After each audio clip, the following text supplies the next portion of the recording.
Hi there. My name is John Francis. I'm with Father's Eve in Minnesota. Nice to see you here on Father's Friday. Thank you. I wanted to let you know about tomorrow, which is Father's Eve, the night before Father's Day. This holiday, we call it, started about 5 or 6 years ago here in Minnesota. And Father's Eve is a great night for the dads to get together. It's an open invitation for dads to connect, share, and celebrate fatherhood.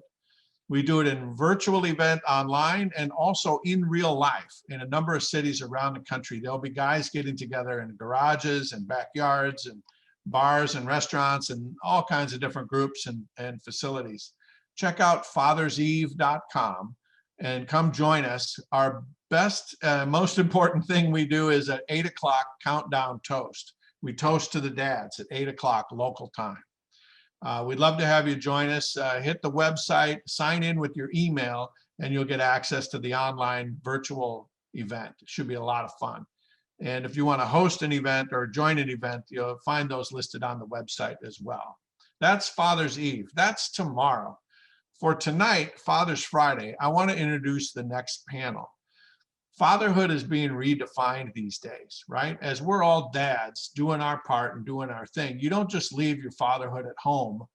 You take it with you, right? It's part of your life. It's part of who you are at school, at work, at church, other groups, other places you go and carry on in your life. We're fathers, we're dads. It's part of our life.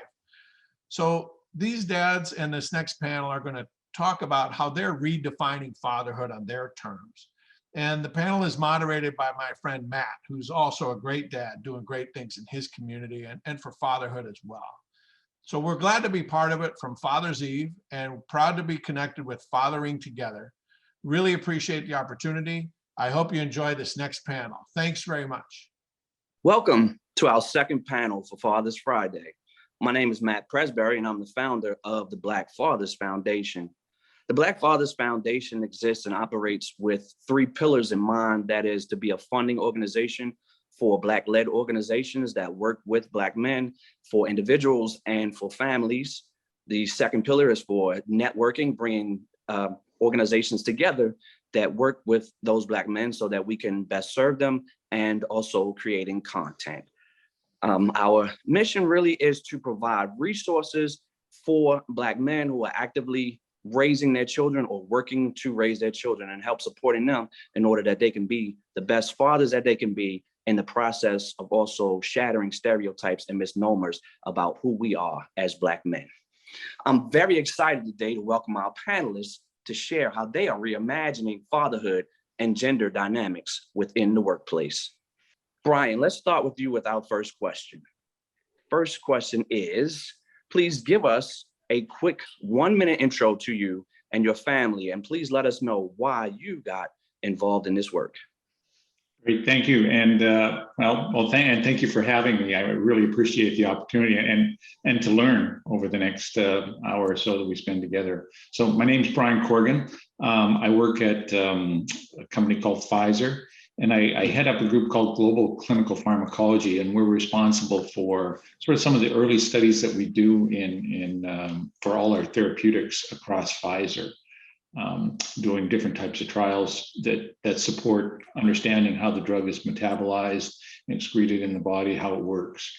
And so I've been working in that area for about the last quarter century or so. My family, my wife is also in healthcare. She works at the Yale New Haven healthcare system as a pharmacist. And I'm a father of 1 son who is currently, fingers crossed, we should find out this week whether or not he will be part of the US rowing team that goes to Tokyo. So I'm hopeful, fingers crossed. And that's a little about me. Awesome. Well, that sounds good. I think we'll be sending some good vibes out to your son for that and hoping for the best. Thanks, Brian. We're going to pass it over to Ed. Ed, please, same thing. Please introduce yourself. Tell us a little bit about your family dynamic and what got you involved in this work.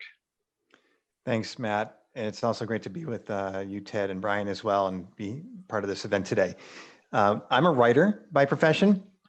I live in San Francisco with my wife, Rowena, and 2 teenagers, Julius and Skyla.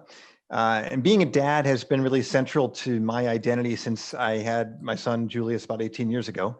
Rowena and I wanted to raise our kids as equal partners. So for me, that meant really leaving the career fast lane. I was a reporter at the time at a prominent technology news site, but that required crazy, unpredictable hours. And so I left to take a calmer job at a trade magazine that covered workplace issues. So I gave up some fame and probably some fortune, but I got to be the active dad that I really wanted to be. For example, I coached my sons and daughters' soccer teams for 8 straight years. And by putting that father identity first, I'm now experiencing a surprising payoff professionally. These days, I've been writing about parenting and masculinity issues. I recently co-wrote a book called Reinventing Masculinity, and I'm seeing my career blossom in ways I wouldn't have predicted. So great to be here, great to be focusing on these topics with you all. Thanks so much. Thank you for joining us. And we're gonna pass it over to our final panelist, Mr. Ted Bunch. Ted, if you would, introduce yourself. Thank you, Matt. Thank you, Matt. Great to be here with you, as well as Ed and Brian. It's good to get to know you all a little bit better as well. So I'm the co-founder of an organization, a national organization called The Call to Men. Our vision is to create a world where all men and boys are loving and respectful, and all women, girls, and those in the margins of the margins are valued and safe.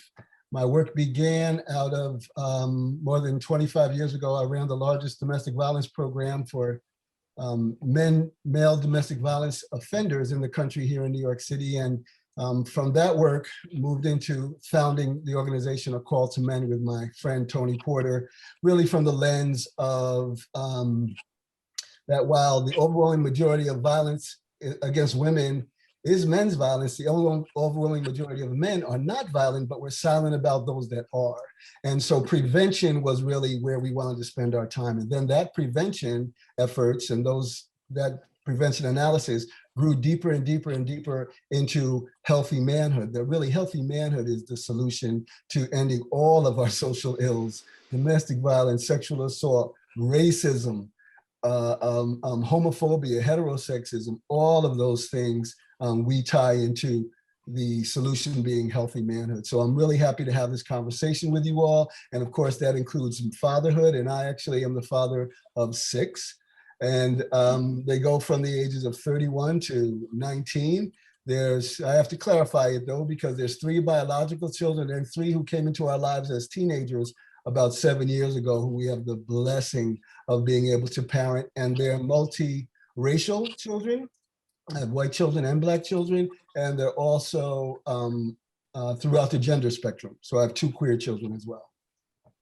Awesome, awesome, awesome. I thank you all for joining us. One thing that I just wanted to speak to quickly is really to thank you for the work that you're doing. I may be jumping ahead a little bit, but I know that just thinking about what I do in terms of running Black fathers and the things that we run into a lot very much reflect what is being spoken about here, and the need to work with men on their ideas of masculinity and what so often we think of is being a real man, and this sort of thing that oftentimes leads us to a lot of problems in our lives, relationships, and all of those sorts of things. So I love to hear how you all have approached this from very different backgrounds, and you all serve in very different capacities.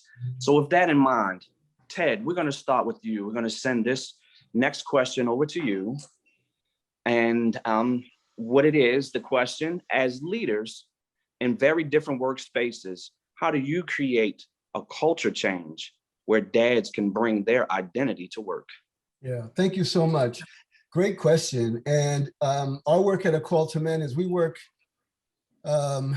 with grassroots organizations, community-based organizations, to Fortune 500 companies. So we really see ourselves as going from the barbershop to the boardroom, because wherever there's men and boys, whether it's in the United States or other countries, actually, the antidote is the same. It's still around healthy manhood. You know, when we really look at how male dominance plays out, what sexism looks like, what patriarchy looks like, the answer is the same. It's a universal problem and a universal solution. So one of the most common things we see is that diversity and inclusion and women's leadership initiatives that solely focus on women and underrepresented groups are really not the only way to solve the problem, or even the most important way. Because overall, that doesn't include education for the dominant group, right? The group that's in power, the group that's making the decisions, the group that's doing the hiring. And in many cases, it's white men in positions of power and leadership. And the organizations will not change if we're not looking at addressing that culture, right? We have to really look at the dominant culture and how that plays out. And, you know, I say this when we work with men, whether it's around gender, when we work with white folks, whether it's around race, this is not an indictment on men or an indictment on white people. It's an invitation to look at things differently, right? So we're all swimming in the same water. I have male privilege. White folks have white privilege, whether we want it or not. It operates for us, right? So because of that, we need to also address those issues of what that looks like, because our privilege, mine as a man, I have a lot of blind spots as it relates to gender, right? So fortunately, I have women colleagues, women in my life who help educate me. I have my son and my daughter who educate me around gender and what queerness is, right? Because things have changed so much. You said queer when I was younger, it was fighting words. Now it's something that is, but I wouldn't have been able to use that freely unless I asked folks in that community, what does this mean? What does it mean to you? When I say it, what does it mean? So those are really important things. So the workplace is a microcosm of our greater society. And as a society, men have been collectively socialized. And I'm sure that Ed talks about this in his book, that we've been collectively socialized on a number of levels. One, to view women as having less value than men, and view girls as having less value than boys, to see women on some level as the property of men. And we're taught that women are objects and sexual objects, and we pass that down to our boys. And this limits us. We call it the man box, right? It limits us in so many ways. And that's why dads often feel that they can't prioritize their families in ways that encourage and are accepted in the workplace. Even look at paternity leave. If a dad says, I'm taking 3 months off for paternity leave, people are kind of looking at him a little side-eyed, like, Yes. you got work to do, right? So the good news, though, is that, we have the power to change, and we have the power to impact change as well. Awesome. Thank you.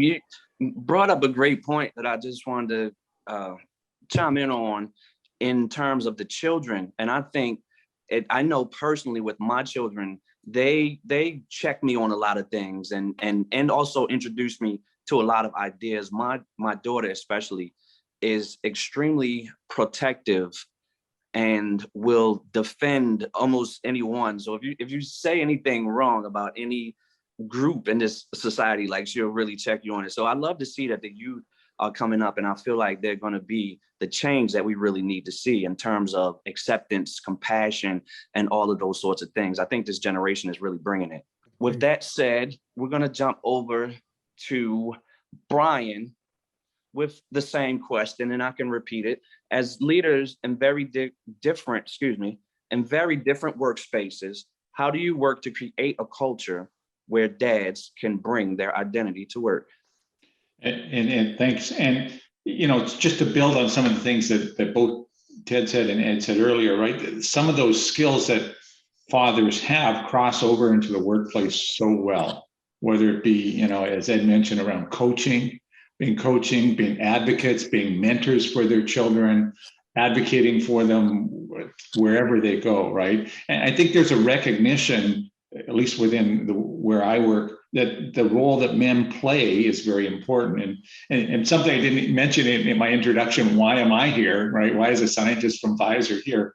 Well, I think that we recognized that was really important. And what we started was a group called Men as Allies at Work. And really the purpose of that group was really to bring men off the sidelines and understand the important role that they play in the development for women and other gender expansive individuals within the company, and to have them come in, be those mentors, be that coach to some of the colleagues that we have. Again, there's a recognition that leadership is predominantly male within our organization, and the only way that we can actually change that is if men who are in those leadership roles actually take an active role in making the changes.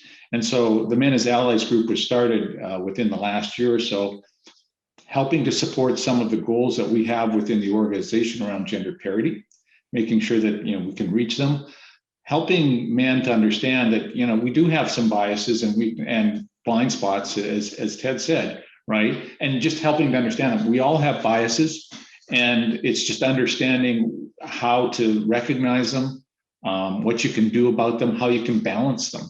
And so that's really the goal of the Men as Allies group, is really just to bring some of those, I would say, some of those fatherhood skills into the workplace, advocate for the women in our workplace, and really be the ones that are either mentoring them directly, advocating for them, and really utilizing our entire workforce. So, that's how we're trying to do it within our organization, is just recognizing some of those best qualities of masculinity, which we see in fatherhood.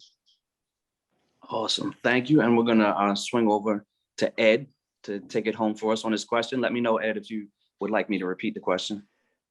I think I got it, Matt. Thank you for that offer. And sure. I honor what Brian and Ted said as well, and you as well, Matt, on these ideas of being the allies. You talked about, Brian, really bringing those fatherhood skills to the workplace, and Ted, the work you're doing around tackling that dominant culture, trying to help people see the blind spots to make space for fatherhood. And the daughter's checking you. I know that, Matt.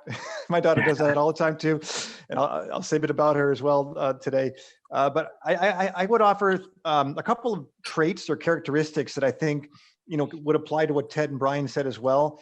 These are 3 C's. We identify a couple of practices in our book about how to get from what we call a confined masculinity, that man box that Ted mentioned, to what we call a liberating masculinity that really frees men and everybody around them, including their kids, to live full and really more meaningful lives.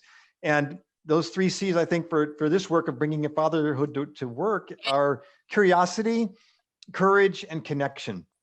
And by curiosity, I'm talking here about both leaders as well as employees of every level, asking more questions about folks at work, about the entire person. So when you're a boss and you got a team, it's like asking, how are things going in your life as a father? What are your joys and sorrows? We know that this is happening more in the post-COVID world because we were all so stressed and had so many more family duties, but it's asking about how that person is doing overall, including their work as a parent, their life as a parent. And then also asking questions about how the organization can be a more fully alive place where professionals can be people and parents besides just those kind of workers, really. And as Brian said, a lot of the skills that make for great parenting makes for great colleagues and leaders, like listening and advocacy. So if we move to courage, I'm talking here about sort of bucking those trends. And Ted, you kind of highlighted some of those, like that sense of, you're going to take the family leave. What kind of a man are you? Right? It takes courage and bravery to be saying, no, I am going to be the caregiving father. I'm going to take that leave, or I'm going to go and talk not just about my kid's great achievement in sports necessarily. And no offense at all, Brian, I know your son's a budding Olympian, so that's awesome. But the idea that we're going to also talk about some of the challenges we have, maybe even the mental health challenges our kids are facing. And the third C that I wanted to highlight was this connection idea. And that is to say, share your stories. Share your stories of your highs and lows as a parent, as a dad. And I think, my own experience, I started telling the story of my very strong-willed daughter, and Matt, you talked about getting checked. My daughter she stands up for herself and everybody else as well. And I started realizing, I needed to trust my daughter more than I was as a dad, and to let go of some of that control, some of that typical manly behavior. And I connected it at my old workplace, which is a great place to work, a research and consulting firm. And our goal was all about high trust workplace cultures. And I started realizing I could tell stories about how it took me a lot of personal growth to start trusting my daughter. And that's what we needed to see leaders do for their employees. So if we start connecting with connecting the dots with our lives at home and lives at work, and then kind of connecting with our colleagues about all these things, it's going to be a better place for parents. So curiosity, courage, and connection. These are some traits, some skills that can help you create culture change where dads can really bring their full selves to work. Fantastic. Thank you for that. And we wanted to talk a little bit more about the idea of liberating masculinity. And I know for me, and this is really an open question, doesn't have to be you, Ed, necessarily, but for me, I know, as I mentioned, we get a lot of the talk about what a real man does, and the whole alpha male thing and this whole simp thing, which is really big at the moment. And what that ties into, for anybody who somehow doesn't know, maybe you lived under a rock, but the whole simp thing is really like this debate about, with people being sensitive, compassionate, and all of those sorts of things, and they're looked at negatively. So I wanted to just dig in more about the idea of liberating masculinity, and us really freeing ourselves and not being in that box, as you mentioned, to think that we have to act a certain way in order to be considered a man. Because a lot of times we do actually get people in a group who say, oh, this must be a woman. She must, because men don't talk like this and men wouldn't say things like that. This has to be a woman. So for anybody, Ed, or anyone else who wants to jump in, this whole idea of how we are really liberating ourselves and, like you mentioned, our children. I would love to jump in there if I could, because Ed, you brought up liberating masculinity, and I appreciate you, Matt, allowing us to go a little bit further down this road, because I think that is the key, right? When we talk about, one of the things we say, I founded the organization with a buddy of mine where we both still lead the organization. His name's Tony Porter. He has a TED Talk that's very successful. And at the end of this TED Talk, he says, the liberation of men is directly tied to the liberation of women. We could move that to race. The liberation of white folks is directly tied to the liberation of people of color. Like, we're all connected. And when Ed mentioned liberation, it makes me think of, we would say authenticity, being your full authentic self. This conversation is liberating, right? Hopefully there's going to be people who listen to it and say, oh, wow, men are talking about something that we don't talk about. That's liberating. So that's where we need to create that space. And with all of our work, whether it's from corporate America to grassroots organizations, or all the professional sports leagues, the military, we work wherever men and boys are. And when we create this space where we can talk about mental health challenges, asking for help, the difficulty we have with asking for help, doing those things that are seen as outside of these rigid notions of manhood or outside of the man box, liberate us. I'll just tell a quick story, and then I'll pass it on to my colleagues here. But when it took me it was probably 10 years, well, for about the first 10 years of my marriage, I would always bring flowers home for my wife. And every week, every 2 weeks, I'd bring flowers home, and she'd appreciate it. She said, oh, thank you, that's very sweet. And if some of her girlfriends were around, they'd be like, oh, 10 years later, he's still bringing you flowers. What a great guy, look how lucky you are, right? Now, if I didn't bring flowers home, she wasn't asking me where the flowers were. She wasn't saying, don't you love me anymore? You're not bringing me flowers. She didn't miss the flowers. Guess who missed the flowers? I missed the flowers, and I was bringing those flowers home, not for her. It took me 10 years to accept that. Wait a minute. I like the color in the room. I like the way it smells when I come to the house. I miss the flowers when they're not there. You see my peonies over my shoulder, right? So, so now when I go into the florist, I don't say, oh, put a bouquet together in a vase. I say, no, I want this, and this, and this. No, I don't want a vase. I'm going to arrange it when I get home. You know why, guys? Because I like flowers, right? So, but it was, and I think all of us have that. All of us have something like that we were not allowed to do. We wouldn't have permission to do. We were afraid men would look at us, would be called this or be called that, or that's something women do. And these restrictions are man-made. This is not embedded in our DNA. It's embedded in our socialization. So thank you for bringing that up. Yeah, you're welcome. And I'm glad you mentioned that about the flowers, because I'm guilty myself of saying this, like, primarily, like, I think of the group, not to just keep bringing that up over and over, but within the group, we have members who experience loss. And my first thing is to think that I want to send them a token of love to let them know, that we care. And the first thing I say in my head is, well, men don't want flowers. So, what else can I do? So I have to check myself on that. And I'm glad you said that. And then, go ahead. Or Matt, what comes up for us is our homophobia and our heterosexism. Because what Yeah. also comes up is he's gonna think that I'm this or that I'm that. Right. Right. So that because that man box, the glue that keeps the man box together is homophobia. It is heterosexism. It doesn't work without it. So thank you. Would you also say, I don't want to take too far off a topic, but I know someone who speaks on this often and says that, or would say that it also lends to patriarchy as well. Patriarchy is the foundation for all of it. Sexism, heterosexism, it's all connected in my view. But I'll turn it over to our guys.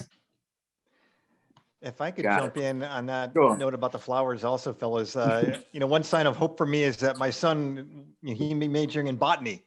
He's all about plants. And I think there is that greater openness to these non-traditional, fields for younger guys, especially.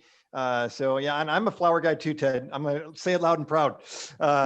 Where are those lilacs? Give me some tuber roses. Yes. So right on with all that, and just to come back to your question, Matt, briefly, I appreciate what you said, Ted, about your co-founder and the liberation of men is really about the liberation of women too. And we talk about how there's a liberating power of compassion and connection for men, and it's surfacing now because that older masculinity, conventional masculinity, confined one, it's outdated, it's unhealthy, and it's also dangerous. And so we notice that the world is changing. It's becoming faster, it's becoming flatter, more fairness. And in that world, men are at risk if they have that old school, stoic, competitive, self-reliant thing that goes to extremes. They show up as rigid, cold, and isolated in a world that's now calling for agility, warmth, and connection. So it's not working anymore, really. So I think men are really being called to a call to men right now, in Ted's language, is to change, to really sort of reflect on how we've been raised and to really think in some new ways. Absolutely.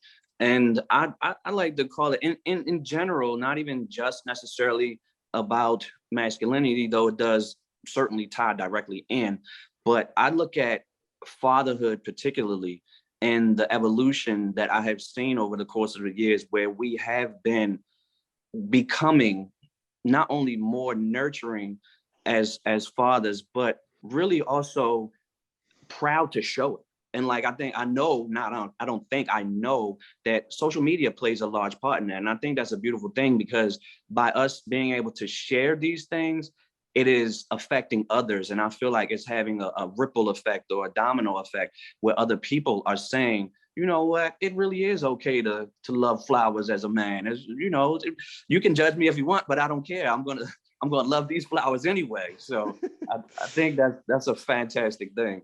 Yeah, we're seeing right now.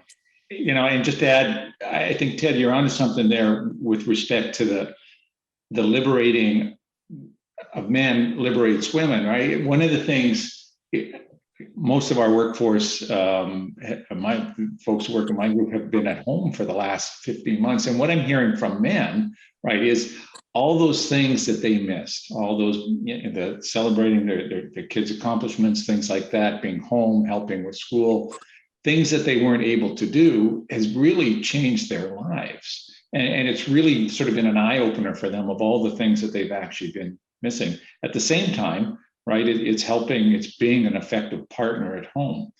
One of the things that we've heard, or I've heard, I was really surprised that women say, right, one of the most liberating things for them in the workplace has been things like the paternity leave, right, that I think was brought up earlier, where they had to leave work. They felt like they had to leave work silently, right? They had to sneak out the back for, whether they felt bad first for taking leave, right? And then after they were back, they felt bad for having maybe to leave to go pick up kids and things like that.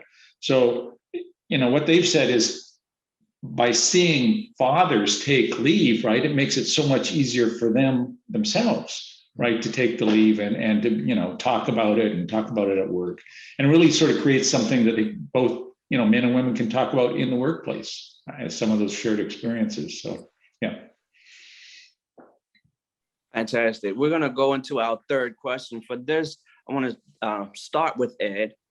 What workplace policies have you either seen implemented yourself to recognize that parents were under a lot of pressure, and many of us still are, I can speak as one, under a lot of pressure under COVID. So anything seen in the workplace or anything that you've directly implemented? Sure, Matt. Yeah, I think this past year was really a demonstration of how powerful some of those terms were of compassion, connection, caring, really. And I wrote a number of stories about how great workplaces were responding to COVID, and did these for Great Place to Work. They appeared on Fortune magazine, and 3 policies kind of stood out as supporting dads and parents generally. Added childcare benefits for parents that didn't have school for their kids anymore. Workplace flexibility in terms of when and how, where you did your work. A lot of remote work, of course. And then mental health benefits for dealing with the stress. But I would say as important as those policies were, was the way they were rolled out and the way leaders showed up. Leaders walking the talk of these policies really made the difference. And let me share 2 quick examples. The first involves PwC, the accounting and professional services giant. It didn't just expand mental health benefits for their 55,000 employees. They also had, their top executive, Tim Ryan, he reduced the stigma of mental health. He publicly stated that 2 of his kids were using the company's mental health benefits. Now that's vulnerability you did not see a generation ago, to acknowledge that your own kids were wrestling with mental health challenges. And it really spoke volumes about the company's compassion for fathers and mothers and all employees wrestling with these challenges. And then the second example I'll point out is about flexibility and computer giant IBM. And its CEO, Arvind Krishna, was really an inspiration to me, and I think lots of folks. Early in the pandemic, an IBM employee had a real scare. A mother who had a son of 10 months on the changing table, and he rolled off. He fell to the ground. He was okay, but the mom was pretty freaked out at the next Zoom meeting she had to show up at. And her team saw her being really upset at that moment, and they said, "What's going on?" And she talked to them. That team came up with something they called the Work from Home Pledge. And among other things, they all promised to be family sensitive to each other, to support flexibility for personal needs, and also just to be kind. And this pledge went viral within IBM. And within a couple of days, the CEO, Arvind Krishna, had signed the pledge, and then he promoted it on LinkedIn. So he's taken a stand. We are going to be about families here, folks, and we're going to be nice to each other. We're going to check in. So the way he and Tim Ryan took the lead to show their organizations were responding to parents under pressure, it really created space. Their vulnerability, their kindness, their connection sent a powerful message of support to dads and moms during COVID. Good stuff. Thanks for that. We're gonna, same question, Ted, we'll pass it over. Yeah. Yes, thank you very much. And that was great to hear, whether it's the leader of IBM who embraces these things, or Brian, you at Pfizer, and what you're doing. Like, this is where we have to use our influence and platform to make change. And all of us have it. We don't have to be leaders of a major corporation. We have it in our household, we have it with our friends, we have it in whatever our social circles are. So to answer your question directly, Acqualtman's invested in all areas of equity, Matt. We have seen that in households across America during the pandemic, women have really borne the brunt of pandemic life, right? Childcare, homeschooling are disproportionately managed by women in cisgendered heterosexual relationships. I even think about men that I know who are really, very progressive men, and they want equity at home, they want equality, but our privilege still shows up. If it's 11 o'clock and he has a meeting and she has a meeting, they both have jobs, right? They both have a job at 11 o'clock, but now there's something that their child has to be in class and needs some help doing that, or there's an appointment that the child has to make. Who does that? Right? So it's almost as if we still have the final word. Our needs still outweigh women. It's embedded in our socialization, right? It's kind of, we lean toward that default setting as men, even with the most progressive woke men that we have. That's why it's not about calling men out, but calling all of us in, because we're all benefiting from a construct, but also responsible for addressing that construct. And the difference is that I can see it. It's not like it doesn't operate for me. It does, but I can see it, and then I can make the adjustments. But if we're not aware of it, then we're not able to make the adjustments. And this is where I think this last year and a half, men have become much more aware of it. And, we're beginning to see what's been invisible. The invisible has become visible. And so these outcomes, when we talk about the burnout that women have and the job loss, it's staggering. And the devastation for BIPOC women, Black, Indigenous, and women of color, is even more so because of all the other social constructs that exist. So it's really important that we have policies, and we evaluate the policies to be anti-sexist and anti-racist. And just bringing in diversity is not enough. It's really about equity, right? If we can come in with we have 100 staff and 50 are people of color, well, that's diverse. But none of them are leaders and decision makers. That's not equity. That's not going to make any real change. So these are the things we need to pay attention to. And in our organization, we've implemented a number of things. We have regular mental health check-ins with all of our staff. We have Fridays, we really try to commit to not having anything required for people to have to do. It's a work day, but you can pull back on your work day, or you can lean into it, but we're not going to be expecting you to be at a meeting on a Friday or that kind of thing. We're really trying to do that. And we also have affinity groups for our different staff. And one of the things that we've done also, this came really in the wake of the death of George Floyd and all that we experienced in with the racial justice and racial unrest, all of those issues, was now our work. We have a very diverse staff. We work with all populations, but we're also a Black-led organization. And there were times when I'm going on to do racial justice trainings when I don't have the capacity to do it. Like, I don't want to talk to white folks about racism and they're not going to believe it. Right? I don't, you know what I mean? Like, I don't have, like, that's a difficult, like, you have to muster up a lot. So I don't want to go into that conversation with this resistance. I'm too triggered because of what's going on, right? So we allow each other space for that, right? That, you know what? I don't know if I can do that today. One of you do that. And the same thing with women, if we're talking to men around gender or things like that. So we have to be really fluid in our response and agile, I think somebody mentioned earlier, and just very respectful. And one thing that the pandemic has done, I hope, is really brought out some more of our humanity and you all gave some examples of that, so. Yeah. So along those lines, is one thing I've been saying for the longest time. I got this from someone else. I have to give them credit, but my word for 2020 was grace, in terms of giving that to yourself and others, extending it. And I jokingly say that this is not 2021, is 2020, the director's cut on Blu-ray. So we're still going through 2020. So my word is still grace. So, but and then also, before we jump over to Brian, I just wanted to say I appreciate what you said in terms of the mental health piece and what everybody is saying in terms of really recognizing that and giving people the space, as was mentioned, to really handle that in appropriate ways, and for us to really tear down the stigmas around it. For someone, myself, I deal with depression myself, so it's a really important topic to me. It really hits home.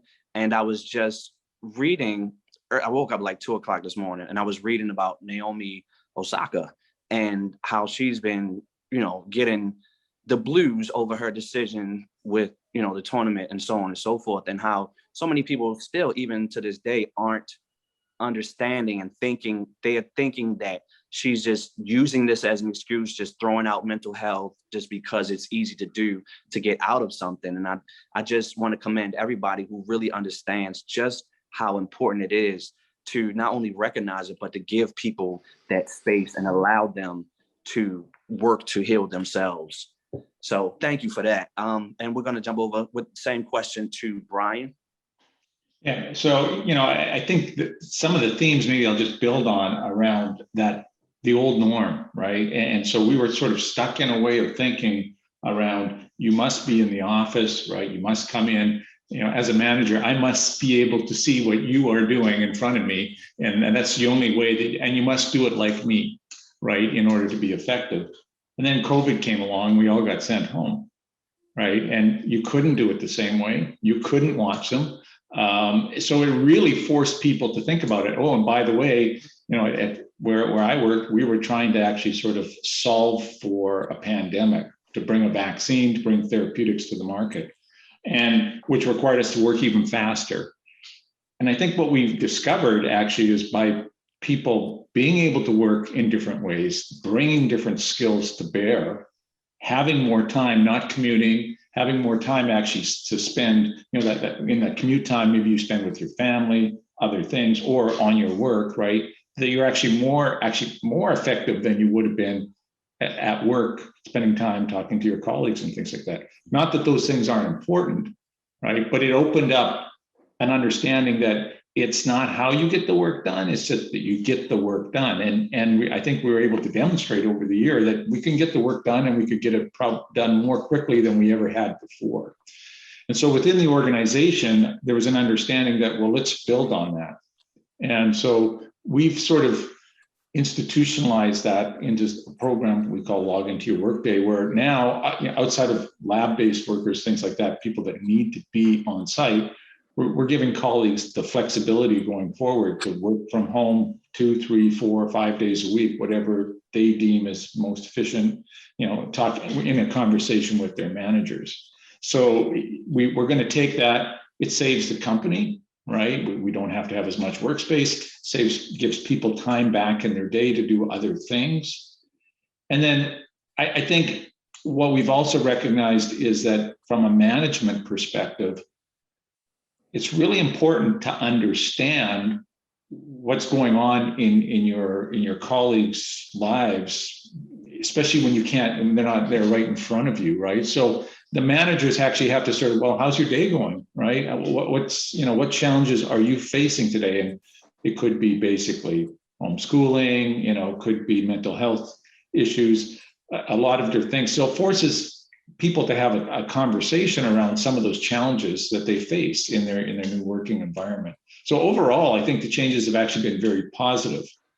Again, I as an individual, as a human being, I'm looking forward to getting back into the office on occasion, right? To have some of those interactions, to see people, the things that we miss, the socialization. But it's really been from the perspective of valuing other skills and being able to see that you don't all have to do things the same way, and coming to some of those points of really just sort of understanding that different people bring different skills, and you need them all in the modern workplace.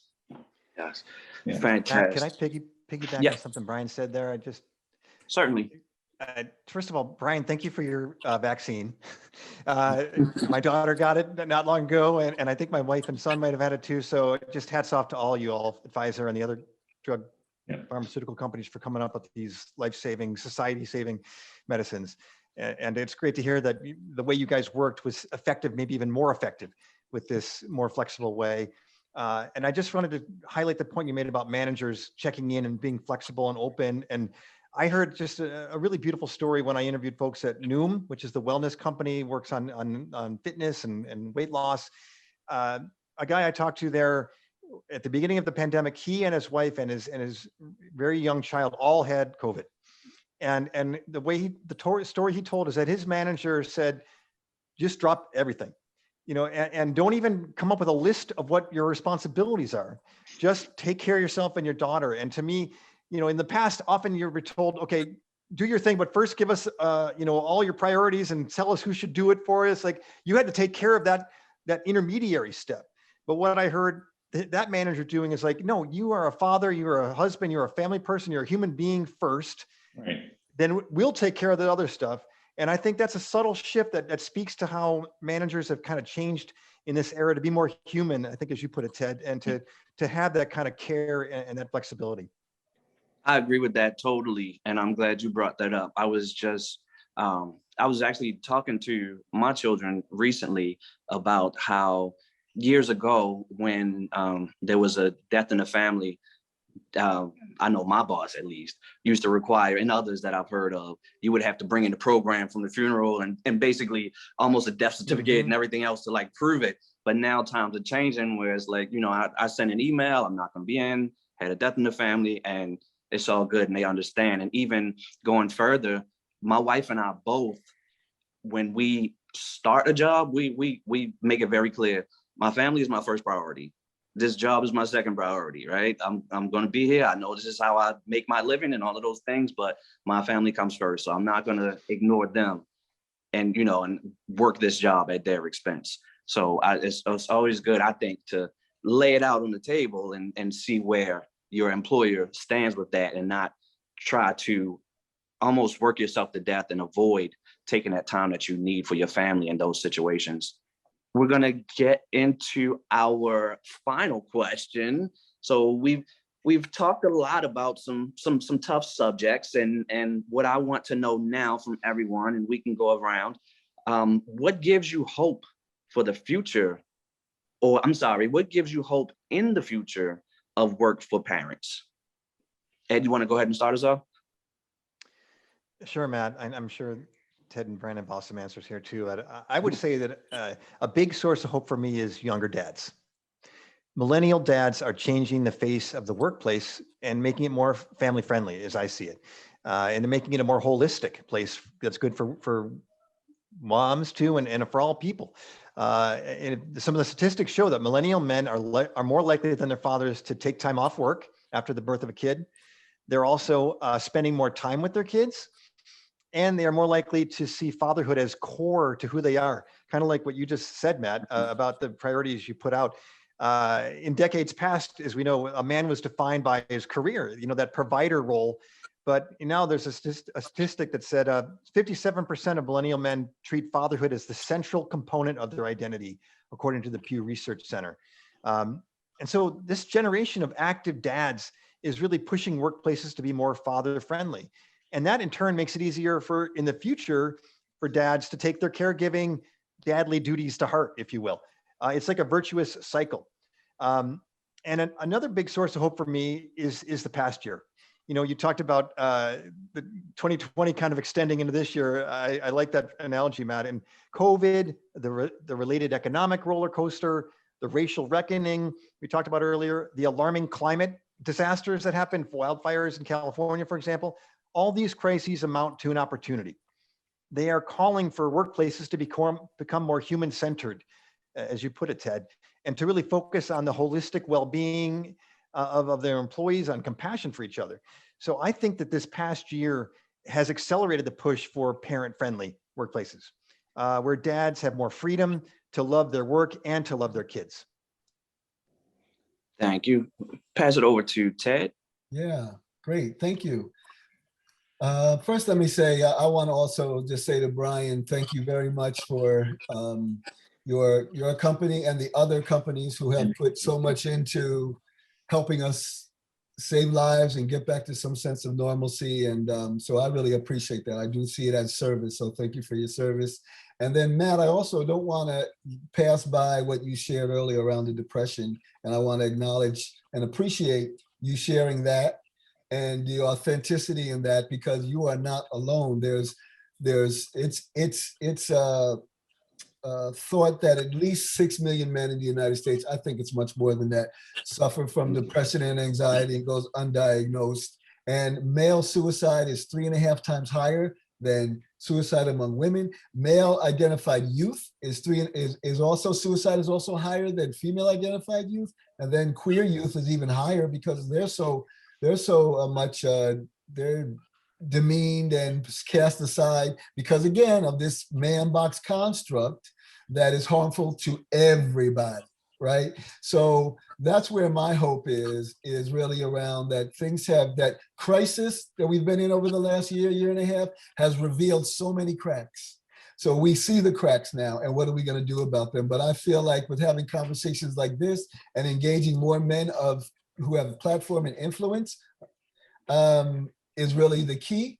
And for many families, the pandemic, quarantine, and the shift to work from home has made that which was invisible visible, which we mentioned before. And I think that there are so many men and fathers who are awake to this reality now and have hope that they will use their influence and platform to make positive changes and prioritize real equity in our homes, in our workplaces, in our communities, and really focusing in our homes too. It's not just our workplaces, because most families have women who are working also outside of the home, and those who are not working outside of the home are certainly working inside of the home as well. So we have to really be very respectful of that, because the patriarchy is harmful in all of those ways. Yes, thank you. And we're going to let Brian bring us home. Yeah, it's tough. These are two tough acts to follow. I gotta say, I mean, I agree with everything that they just said. The millennial dads, right? They've changed me, right? And just interacting with them, it's really challenged me to think about things differently. The last year and a half of the changes of having more working from home, for example, has challenged my way of thinking about what's possible. The work that many have done from home over the last year has really been remarkable. And so, those things I think are very positive. And maybe the flavor that I'll add here is just around not only for the nuclear family, but for the extended families, the possibilities here, right? For example, I lived 2,000-3,000 miles away from my parents, right? That's been hard over the last couple of, over the last year and a half because of the pandemic, other things. The ability to work remotely, right? And for fathers to take a role in the care of their parents, their role in the extended family, helping nieces and nephews develop. I think there's real opportunity to grow true families, right? The whole complete group, by being able to live in your neighborhoods where you grew up, as opposed to having to move to the East or West Coast or wherever else you go for work. So I see a lot of positive changes, and I think we've proven, all of us have proven, we've got proof of concept that we can do this, and there's no reason why we shouldn't continue. I agree 100%. I feel very positive as well, based on so many things that I've seen and heard, and from this conversation as well. I think having conversations like this are very much key to getting where we want to be. We have to talk, and that is one reason why I'm so adamant about talking about mental illness, because I know that it shakes off the stigmas when we talk about it. So any of those types of stigmas with our masculinity and fatherhood and all of those sorts of things, the key is really talking about it, being transparent and being vulnerable. I tell people it's not a sign. Weakness is hiding your things. Being vulnerable, being transparent, that takes bravery, that takes courage and strength. That is not a sign of weakness. So I just wanted to throw that out there. I want to say thank you all, gentlemen, for joining us today. I think this was an awesome conversation. It opened up my eyes to a lot of things. For all of the discussions that I've seen in Black Fathers and just in person, this is still giving a lot to me today. And I'm thankful for you all for joining us, and I'm happy to have been a part of it. Thank you. Thank you. Thank you, Matt. Thanks, everybody. Thanks. Ed, Brian, thank you. Thank you. Brian Awesome. Anderson, thank you, Fathering Together. Yep. Absolutely, Fathering Together. I could not forget. Brian Anderson, thank you for the opportunity to moderate this panel. And starting in a few minutes, we'll have our next panel that focuses on how dads can translate their work skills into home life skills. So please check fatheringtogether.org/Fathers Friday for more details about the work of Fathering Together, the Black Fathers Foundation, and Soy Super Papa, the work that we are all doing to help dads build stronger relationship with their kids and lead with their fatherhood identity. Thank you again. Thanks, Matt. Thanks, everyone. Thank you, gentlemen.